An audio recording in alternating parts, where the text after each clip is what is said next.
ये कार्रवाई जो इन्होंने बेहुरमती की है अल्लाह और उसके रसूल की, तो मैं कहता हूं कि इस असेंबली में तमाम लोगों को चाहिए कि सब मिलकर मौलवी साहब को बुलाएं कि तौबा इस्तिग़फ़ार की जाए और इनको सारी रात शबीना पढ़ाया जाए। देखें जी, इनको मैं इतना मौलवी तो नहीं हूं, लेकिन अगर ये किसी मौलवी से पूछें तो वो बताएंगे इस बेहुरमती से निकाह भी टूट जाते हैं। लिहाजा आप जो हमारे इमाम मस्जिद हैं उनको बुलाया जाए और मुफ्ती साहबान को बुलाकर इनको दोबारा रजू कराया जाए। ये जो मलक अरशद साहब उछल उछल कर आ रहे थे, अब इनको पता लगेगा जब बीवी के सामने निगाहें नीची करके जाएंगे और इनको पता लगेगा इज्जत क्या होती है। ये भाई मेरे भड़क उठे हैं, अब इनको अपनी सर्दियां खराब होने का डर है तो कोई बात नहीं, पहले सोचना था।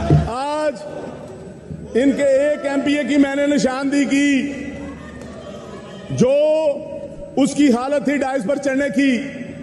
मैं उसके करीब गया तो उससे इतनी बदबू आ रही थी, तो मैंने सब लोगों को बताया कि आपके एमपीए को गंदे शरबत पीकर आ गए, इनको बाहर ले जाए। और ये जो चीजें पीकर आ जाते हैं, मेरा ख्याल है इनके टेस्ट करवाने चाहिए, क्यों ये ऐसी हरकतें कर रहे हैं। जैसे मैडम ने बताया कि दवाइयां इतनी महंगी हो गई हैं, कंपनियां बंद हो गई हैं, गरीब की पहुंच से बाहर हो गई हैं। जो दवाइयां इनकी हैं, अफीम और चर्स, उसके रेट बनाने के लिए दूसरी दवाइयां खत्म कर रहे हैं। एक इन्होंने जो वजीर खारजा बनाया हुआ है, ना वो मुल्क में रह रहा है, उसके भी टेस्ट करवाए जाएं। उसे क्या मसला है, कौन सी चीज उसको टिकने नहीं देती।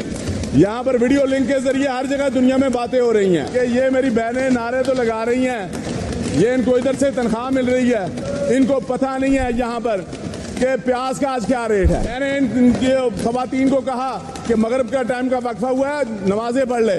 उन्होंने कहा जी अगर हमारा मेकअप उतर गया तो मेकअप बड़ा महंगा कर दिया है।